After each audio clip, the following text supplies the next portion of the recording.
Bien, Shabbat Shalom nuevamente.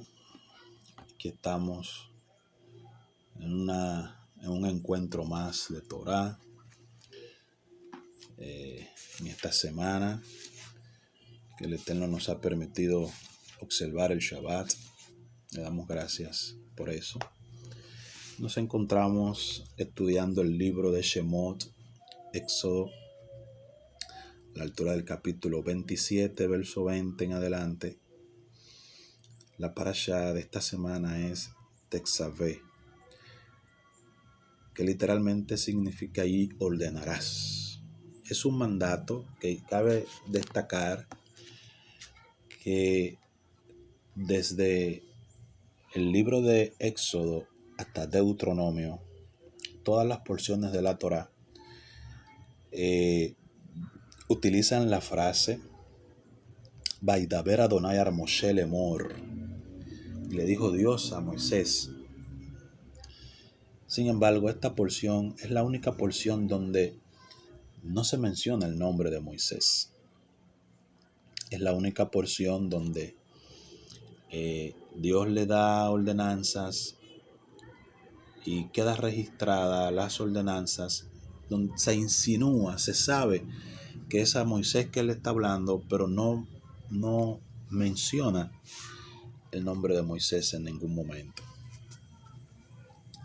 Es la única parashá, y es por lo trascendente que tiene esta parashá. Esta parashá da la orden de vestir, dignificar el ministerio, la función del Cohen Hagadol y los Kohanim, del sumo sacerdote y los sacerdotes. No me gusta mucho usar la palabra sacerdote por las implicaciones que tiene. La palabra sacerdote es una palabra compuesta, combinada, de sacrificador de cerdo.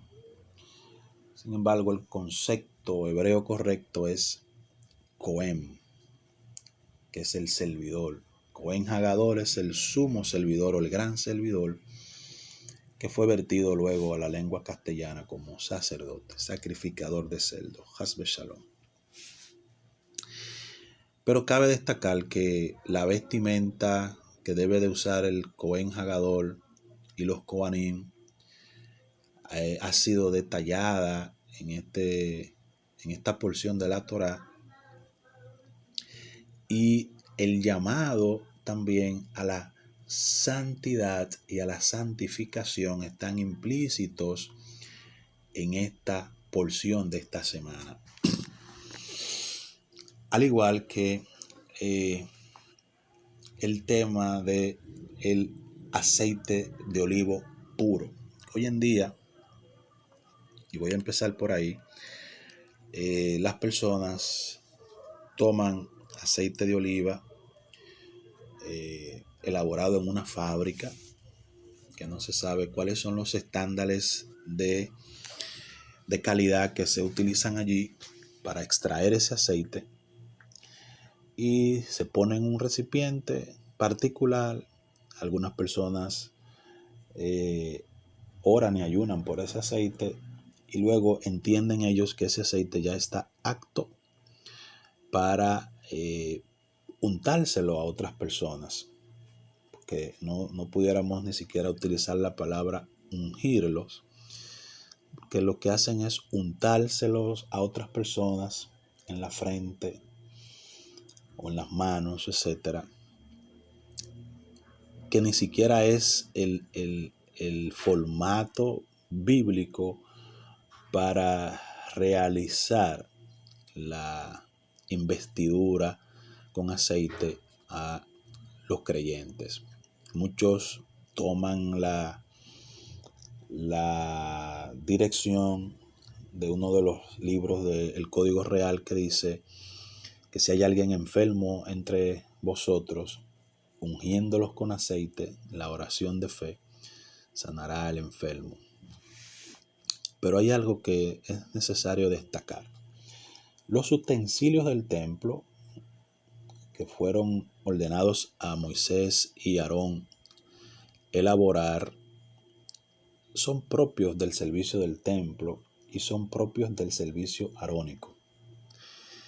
Eso quiere decir que la utilización de cualquier utensilio del templo que pertenece al templo específicamente fuera del templo puede ser visto como un servicio extraño, puede ser visto como lo que en hebreo se llama abodázara, servicio extraño, que normalmente las Biblias lo traducen como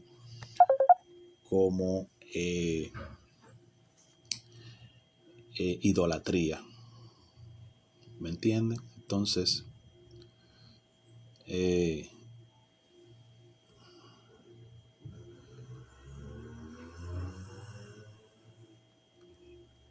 esa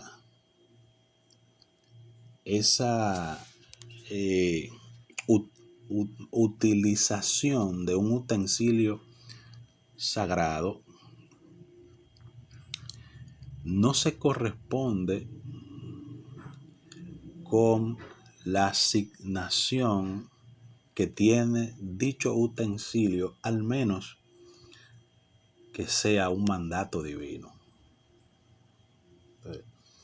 Y para que sea un mandato divino, la persona tiene que estar muy segura y muy consagrada para discernir si realmente la divinidad le está diciendo que utilice un instrumento que pertenece al templo o un elemento que pertenece al templo, y más aún hoy en día que no existe.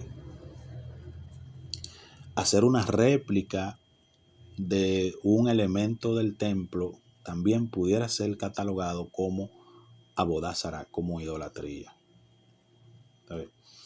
Por eso, la parashá de la semana pasada vimos que en la ordenanza de la construcción del Mishkan, Hashem puntualizó muy claro a Moisés diciéndole: haz todo como se te mostró. Entonces, para que no le añada absolutamente nada y salga según el modelo celestial. Porque esas cosas tendrían un uso exclusivo.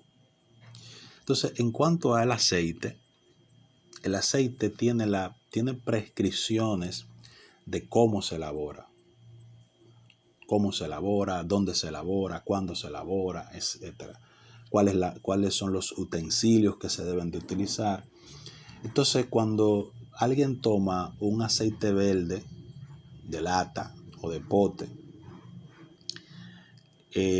para esos fines, no sabe cuáles son los componentes con el que se elaboró ese aceite, no sabe tampoco cuál era la actitud que tenía la persona que lo estaba elaborando, ni cuáles eran las condiciones del lugar, del entorno en el que lo estaban elaborando. Incluso si consideramos también que muchas fábricas, comercios, supermercados, mercaderes, etcétera, los productos alimenticios y no alimenticios que van a vender al mercado lo presentan a sus ídolos, eso también sería un factor a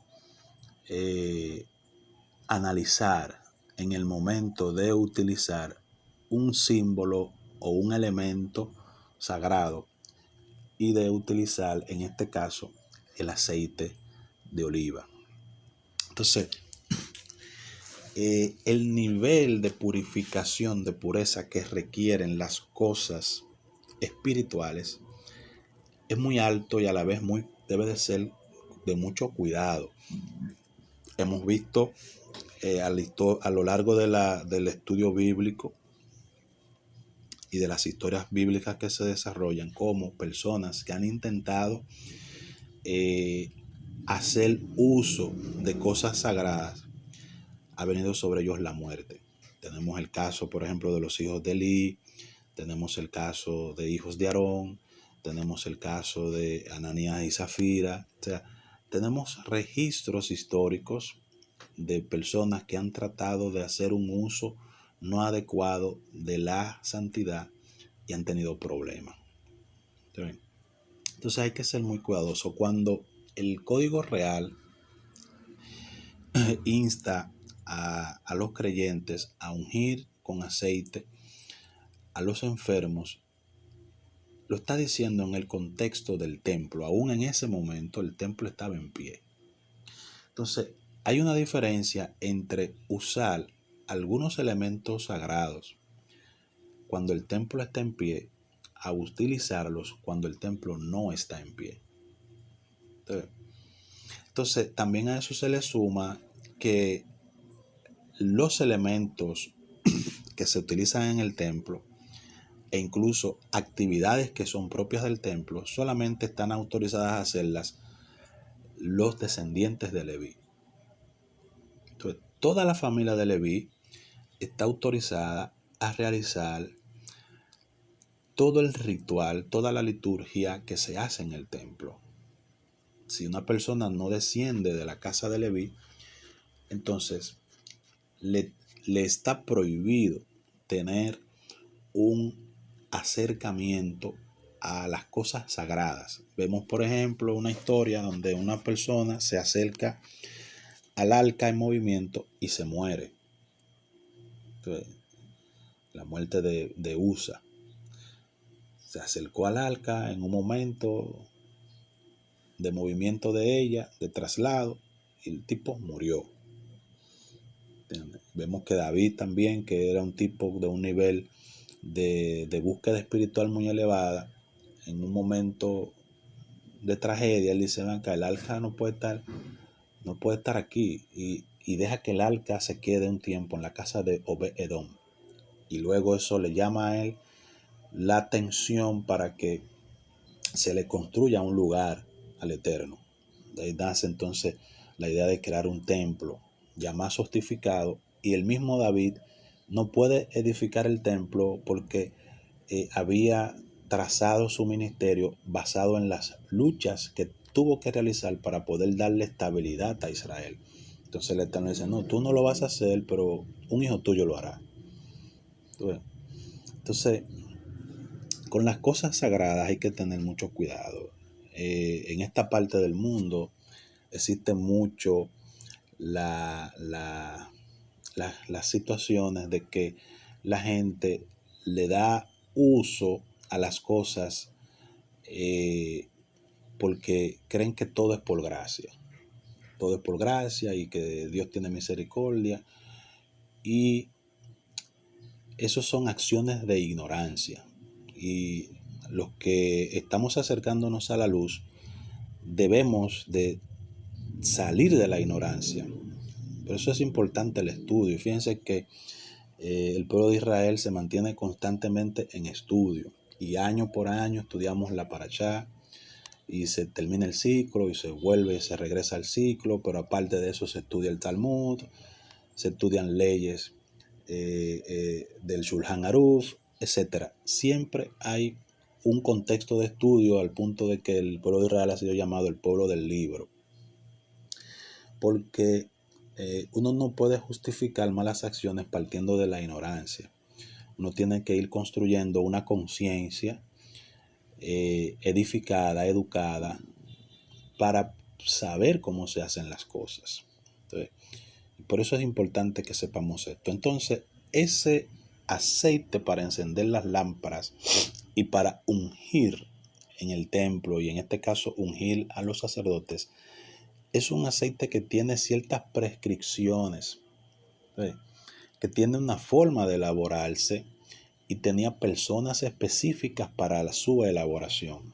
De hecho, en el judaísmo, las personas que se dedican a las elaboraciones de cosas sagradas, como por ejemplo un Sefer Torah, un talit, un shofar, etc., son personas que previo a la elaboración de eso tienen un tiempo de consagración. Aparte de que están consagrados ya de forma natural,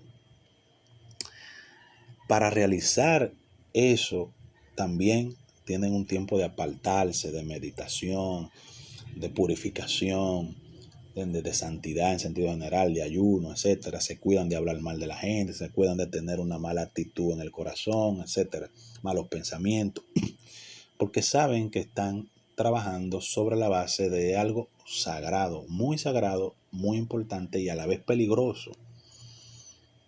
Cuando vemos las ordenanzas de la paracha de esta semana, hay un momento en donde se le dice a Moisés, ellos van a poder entrar una vez al año al lugar santísimo, al Kodesh HaKodashim, una vez al año. El que entre fuera de ese tiempo va a morir. E incluso puede entrar en el tiempo una vez al año, pero si él no está preparado espiritualmente para entrar, también se va a morir. Entonces, la persona llamada a ser Cohen Hagadol tenía muchas restricciones. Pesaba sobre él un estilo de vida diferente a todas las demás personas. Entonces, el Cohen Hagadol, sumo servidor, el gran servidor de la antigüedad, no se puede comparar hoy en día con un pastor o con el papa. La comparación no cabe. ¿Por qué no cabe? Porque eran personas que tenían un alto nivel de conciencia y un alto nivel de pureza en sus vidas. ¿Entiendes? Tanto así que tenía restricciones para estar en el velorio de ciertas personas. Solo podía estar de luto cuando fallecían los cinco familiares más cercanos. Para casarse tenía restricciones, era un tipo de mujer específica, para su comida. O sea, la demanda, las exigencias de la vida de un Cohen Hagadol es muy elevada para compararla con un sacerdote católico, con un pastor cristiano o con el papa propiamente. Su nivel de restricción, de pureza, de santidad, no tiene parangón. No tiene parangón. Entonces es casi una blasfemia tratar de comparar hoy en día a cristianos que cantan en el altar, por ejemplo, con los levitas de la antigüedad, o pastores con los sacerdotes de la antigüedad, porque es muy amplia la distancia. ¿Entiendes? Un Cohen Hagadol nunca en su vida, por ejemplo, comió cerdo. Nunca en su vida comió marisco, comió cangrejos. Absolutamente nunca en su vida. Animales ahogados, animales mortecinos, nunca los comió. Nunca tuvo relaciones sexuales con su esposa sin haberse purificado después de la menstruación, o contacto siquiera con ella cuando está en menstruación. Entonces no se puede hacer la comparación. Son contextos diferentes. Son contextos diferentes. El nivel de honra, de honor espiritual y social de un Cohen Hagadol es muy distante al de un pastor evangélico. Muy distante. Y claro, el pastor evangélico, el cura católico o el miembro particular en una congregación puede buscar la santidad, puede dedicarse a su desarrollo y a su crecimiento espiritual en la vida, pero nunca puede compararse con esta gente, estas luces que visitaron este mundo, porque su vida era una vida de completa consagración. Entonces, estamos hablando de individuos en un nivel de conciencia que tenían la capacidad de que si alguien fallara, lo mataban a pedrada, porque la ley así lo prescribe. Entonces, estamos hablando incluso de un mundo y una sociedad diferente. No se puede hacer las comparaciones. Y no se puede tampoco pensar para desmeritar, no, que eso era en la ley, que eso era otro tiempo. No, la Biblia, la Torá, la ley no pasa de moda. No es como las olas sociales que pasan de moda dependiendo la generación. La Torá permanece para siempre. Incluso vimos varias veces en la lectura que dice que el estatuto que se está dando es perpetuo. ¿Qué quiere decir que es perpetuo? Hay una diferencia entre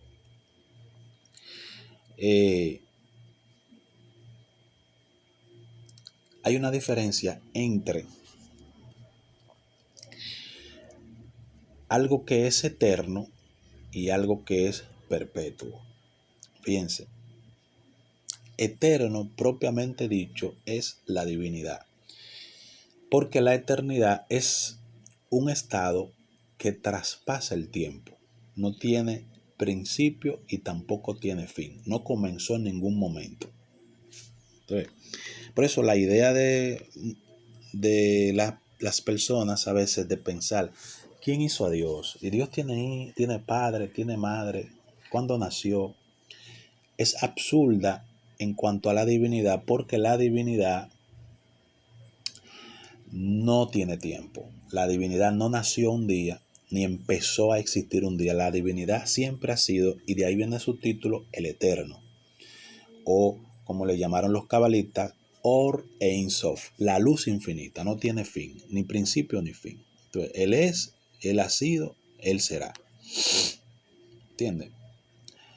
Eso es importante que lo sepamos. Entonces, eterno, como sin tiempo, sin límite, solamente es Hashem, solamente es la divinidad. Por eso es incorrecto traducir el mandamiento como algo eterno. Es incorrecto, por lo que voy a explicar. El mandamiento es de carácter perpetuo, igual que la salvación. ¿Dónde radica la diferencia entre eterno y perpetuo? En que ya dije lo que es eterno y lo perpetuo es algo que inicia, tiene una fecha de inicio, inicia en un momento específico, pero no termina, trasciende el tiempo. ¿Sabes? Entonces, por eso el mandamiento es perpetuo. El mandamiento es perpetuo, no es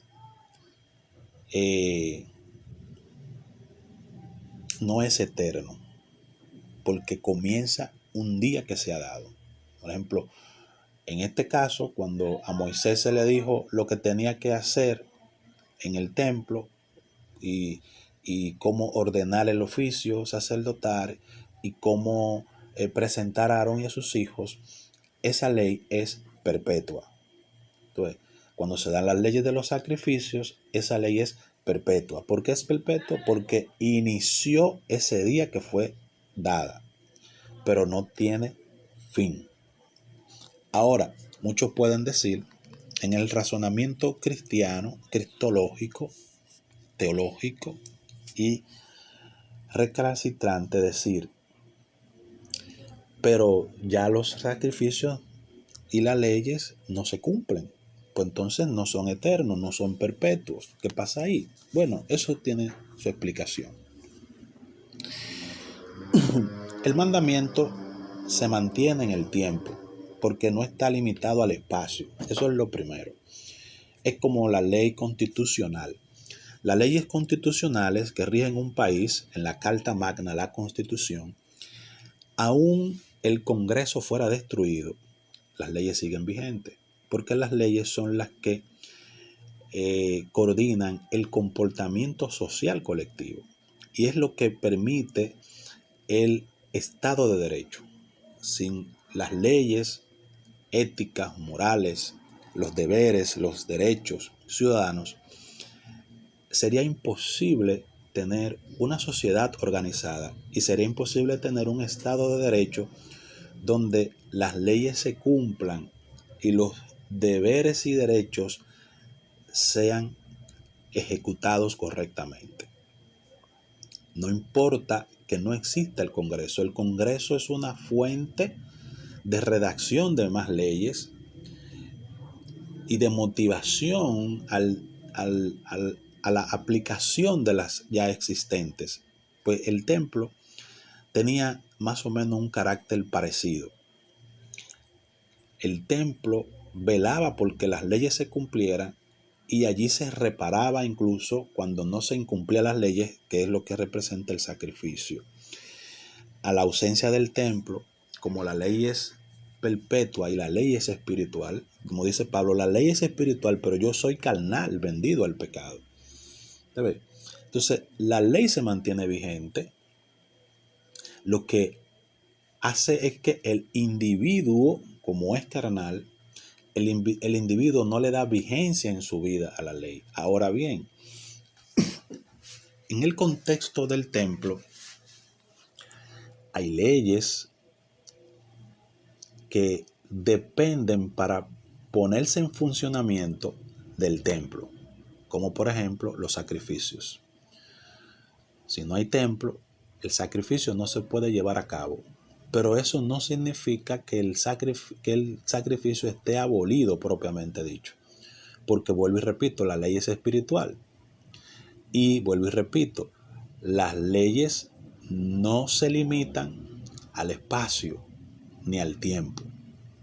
Entonces, no se limitan ni al espacio ni al tiempo. Las leyes son tan trascendentales que para quitar una ley tiene que hacerse un decreto o un mecanismo legal establecido por la misma ley para descontinuar esa ley.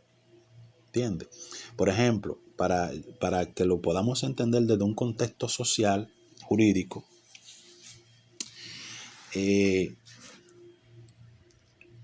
cuando nosotros como nación necesitamos implementar una nueva ley o abrir un nuevo capítulo en una ley existente, se hace en el Congreso, se hacen referendos, se hace reforma constitucional. Ustedes han oído, que hay que reformar la Constitución para que él se pueda reelegir. Bueno, eso es buscando un capítulo en la ley para ajustar al momento que se está viviendo. Pero todo hay que hacerlo en el marco de la ley. Y si para que la sociedad funcione y se ajuste a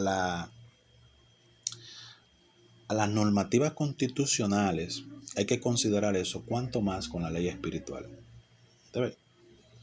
Entonces, ¿qué es lo que sucede? O lo que sucedió, que al destruirse el templo por manos de los romanos, el emperador Tito en el año 70, entonces la observancia de los mandamientos que tienen que ver con la vida del templo y con la vida de la monarquía no se están aplicando. Pero no es que dejaron de existir. No es que ya no sirven para nada. No. Todo lo contrario. Como no existe el templo, entonces la misma ley establece un cese porque no se puede realizar ese tipo de cosas en otro contexto. Ese tipo de mandamientos no se pueden realizar en otro contexto que no sea el contexto del templo, como por ejemplo los sacrificios. Mandamientos que tienen que ver con la monarquía, por ejemplo, como la pena capital, que hay una persona que comete una transgresión hay que apedrearla, no se practica, no porque la ley no está vigente, sino porque ese mandamiento corresponde a las leyes relacionadas con la monarquía. Como no hay un rey, no se aplica. ¿Me van siguiendo? Esa es la conciencia jurídica que tiene la Torá en ese aspecto. Entonces, decir por ignorancia que no hay una vigencia, que no hay una continuidad de algo que ha sido establecido que es perpetuo, es ignorancia. Es por la ignorancia del tema, por desconocimiento del tema. Entonces, los misbot, los mandamientos son perpetuos. Perpetuos porque iniciaron un día y porque no terminan. De hecho, la misma Torá da testimonio de sí misma diciendo: hasta que pasen el cielo y la tierra, ni una jota ni una tilde pasará de ella. Entonces lo estamos entendiendo. Entonces, no se puede ella misma contradecir. La misma ley no puede contradecirse a sí misma. Si la ley se contradice a sí misma, entonces hay un limbo jurídico, hay un problema jurídico. Eso es tan importante que, por ejemplo, tomando el contexto nuestro, social, hoy en día nosotros tenemos algo que se llama el Tribunal Constitucional, que vela no solo porque las leyes de la Constitución se cumplan, sino por darle interpretación a cualquier ley o reglamento que pueda surgir que entre en conflicto con leyes constitucionales establecidas. Le voy a citar un ejemplo. La Constitución, en el artículo 1.7, dice que el ciudadano tiene libertad de tránsito y que al menos que haya sido sorprendido en un acto punil no puede ser detenido. Eso es una ley constitucional. Pero ¿qué sucede? Que de cuando en cuando la policía tiene las agallas de si quiere detenerte, te detiene. Te para. Sin tú hacer nada, tú vas caminando o vas en un vehículo y te para. Por ejemplo, si tú vas en un vehículo, la autoridad competente para detenerte, si has violado alguna ley de tránsito, es la DGCET, no la policía. La policía no tiene constitucionalmente esa jurisdicción. Pero como la mayoría de la gente no sabe, bueno, la mayoría de la gente común no se ha leído la Constitución, entonces cae en una situación de limitación de sus derechos por el desconocimiento. Eso mismo pasa con la Torá. La mayoría de los cristianos, la gente que lee la Biblia, no ha estudiado a profundidad los temas puntuales de sus doctrinas a través del foco histórico, a través de las mismas escrituras. Incluso mucha gente no ha leído la Biblia completamente.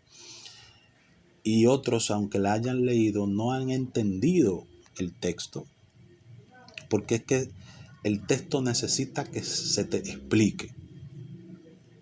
Entonces, al desconocer el contexto jurídico de la Torá, la gente da por sentado de que lo que dicen los líderes cristianos es verídico, de que ahora es por gracia, de que ya no es por ley, no se necesita la ley. Somos chivos sin ley entonces. Sin embargo, la misma gracia, el mismo contexto de la gracia, Yeshua les dice a la gente, si tú me amas, guarda mis mandamientos, porque es que mis mandamientos no son gravosos. Y dice Juan, ¿qué es el pecado? Una pregunta retórica, y él responde, la violación de la ley.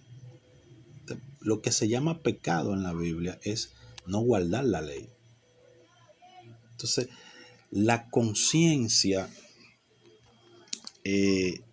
religiosa está equivocada en cuanto a su planteamiento y se ha equivocado de forma hereditaria. Ha sido una herencia, una tradición que ha recibido y que ha creído con todas sus fuerzas y con todo su corazón. Sin embargo, lo que el consejo de la Torá nos dice es otra cosa. Y eso nos introduce al tema central de la parashá. Entonces, ¿cuál es el tema central de la parashá esta semana? Dice, ordenarás. Y se prepara un aceite para ungir a Aarón. El aceite de la unción en la vida de Aarón, como Cohen Hagadol, tiene un simbolismo sumamente importante. Y ese simbolismo sumamente importante, dicho sea de paso, va de la mano con el cumplimiento de la ley. ¿Por qué? Porque ungir a una persona no es, como dije ahorita, untarle aceite en la frente o en las manos. Ungir en el contexto bíblico era tomar un gran cuerno, un chofal, con un redoma, con un recipiente de aceite, que se iba echando el aceite en el boquete del chofal, y se vertía sobre la cabeza de la persona y le corría todo el cuerpo. La persona tenía que ser llena de ese aceite. Los reyes se ungían a los reyes, a los profetas y a los coanín, a los sacerdotes. Se ungía con aceite de esa manera. Muchos lo ponían de rodillas y vertían aceite sobre su cuerpo. No ponerle aceite en la frente, un chin en la mano y ponérselo en la frente. No. Es lleno de aceite. Es un baño de aceite, una exfoliación de aceite. ¿Por qué? Porque el aceite tiene un simbolismo importante en la Torá. El aceite representa el espíritu. Y lo que quiere decir que esa persona que está siendo ungida con aceite está al mismo tiempo, simultáneamente, siendo llena de la Rúa HaKodesh, llena del espíritu de santidad. Entonces, para que una persona logre tener niveles de santidad en su vida, necesita dos cosas fundamentales. Dos cosas fundamentales. Lo primero es que tenga conocimiento de la ley, que aplique la ley. Y lo segundo es que tenga el espíritu. ¿Cómo lo sabemos? Yeshua dice: a ustedes les conviene que yo me vaya, porque si yo me voy, el espíritu vendrá a ustedes y él tomará de lo mío y se lo hará saber. ¿Qué es tomar de lo mío? Tomar de la Torá, tomar de la palabra.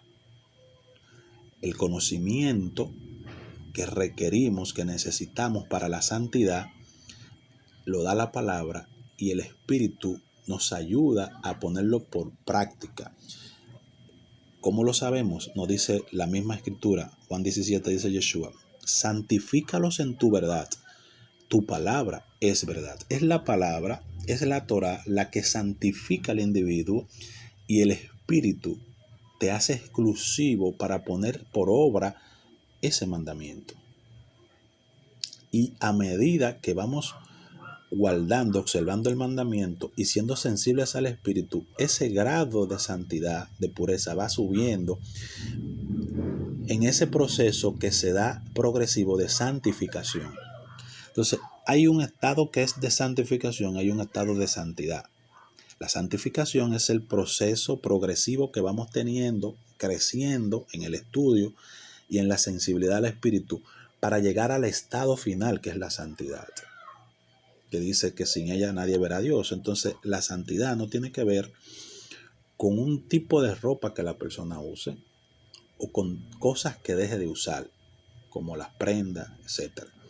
Eso no tiene que ver con la santidad. Y no se puede tomar tampoco este pasaje para decir: mira, las ropas que tenía el sacerdote, si tú no andas así, entonces tú no estás en santidad. No, hay que andar con pudor, con modestia, sí. Hay que andar limpio, higiénico, correcto. Pero las vestiduras del sacerdote y las vestiduras siempre blancas que demandan las escrituras tiene que ver con un estado interior, con un estado del corazón. Incluso el Ari, cuando comenta esta parashá en su comentario al Zohar, el Ari dice que esas vestiduras reflejaban las vestiduras que tuvo Adán antes de la caída. Y lo que el Kadosh Baruj Hu está haciendo es restaurando las vestiduras de Adán en el sumo sacerdote, en el Cohen Hagadol. Porque el primer hombre tenía una gran luz que le cubría. Y lo que hace esta vestidura es dignificar a Aarón y a sus hijos, hacerlos ver, mostrarlos delante de todos los demás, que por su conexión espiritual ellos tienen un cierto esplendor que los demás no tienen. Entonces, cuando nosotros guardamos la Torá, guardamos los mandamientos y tenemos el Espíritu, somos sensibles al Espíritu y nos santificamos apartándonos del pecado, que eso es santificarse. Santificarse es apartarse del pecado. dejar de hacer cosas que uno hacía. Y para dejar de hacer cosas que uno hacía que son pecado, tiene que saber que es pecado. ¿Cómo yo sé que una cosa es pecado? Dice la Torá. Donde no hay ley, no se inculpa de pecado. Para tener conciencia de que algo es pecado, hay que conocer la ley, porque es la ley que te indica a ti que es el pecado. ¿Ves? Entonces, por eso Pablo dice, donde no hay ley, no se inculpa de pecado. ¿Ves? Ahora, la ley no ha sido dada para el que hace el bien, sino para los particidas, etc. Y para todos aquellos que se oponen a la correcta doctrina, dice Rashaul a Timoteo. Entonces,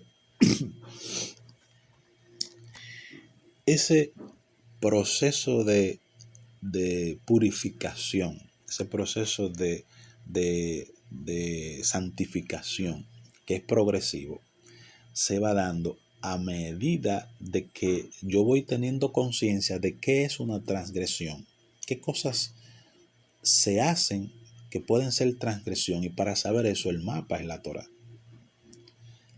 La misbot, cada vez que una misbot te dice lo tasé, no hagas eso, te está indicando que eso es una averá, es una transgresión, es un pecado. Entonces, sin esa información, el individuo nunca sabrá que es una transgresión. Entonces, es vital la información para lograr el estado final de santificación y de santidad. Es vital la información. De hecho, la palabra misma información te lo dice. Información es introducir un conocimiento que te forma. Eso es información. Entonces, si no existe la información, si no existe el conocimiento de el misbot, de la Torah, que es lámpara a tus pies, entonces no hay una posibilidad de santificación, no hay una posibilidad de apartarse de lo que no es correcto, no hay una oportunidad de poder discernir entre lo que es sagrado y lo que es profano. Entonces, por eso fíjese que comienza diciendo ordenarás, porque es basado en lo que se te ordena que tú vas a saber qué es lo que hay que hacer. Entonces, basado en una orden, tú sabes qué es lo que tienes que hacer.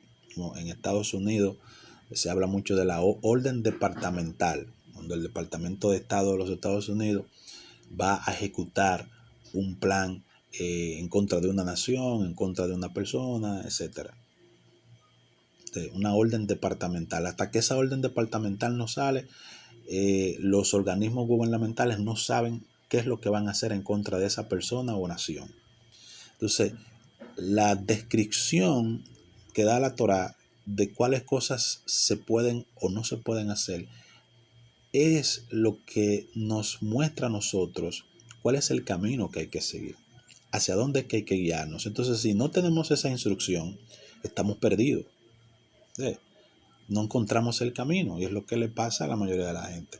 No tienen el camino correcto porque no han abrazado la ordenanza. Entonces, la ordenanza, la orden es vital para ese proceso de crecimiento progresivo que se llama santificación. Entonces, esa ordenanza que Hashem le dio a Moshe es vital para que a partir de las generaciones futuras se supiera cómo es que debe de comportarse, por ejemplo, el Cohen Hagadol, y cómo deben de comportarse los Kohanim.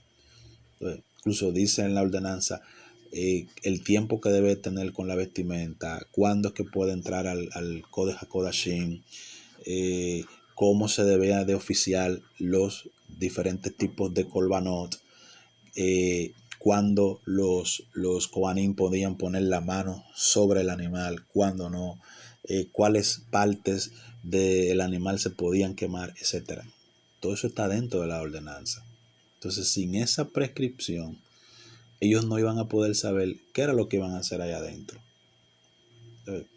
Entonces, en la vida en sentido general, Hay muchas cosas que se desconocen, que la persona puede desconocer porque no tiene la información. Y a veces teniendo la información no la lee, no la investiga, no la estudia. Pusimos un ejemplo los otros días del tipo del que compra una televisión, la engancha, la prende y tira el manual en el mueble.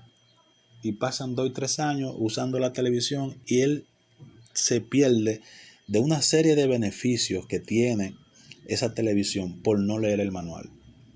Eso le pasa en la vida a los creyentes. No leen el manual, no estudian el manual, no investigan el manual, entonces se quedan dándole un uso superficial a su fe.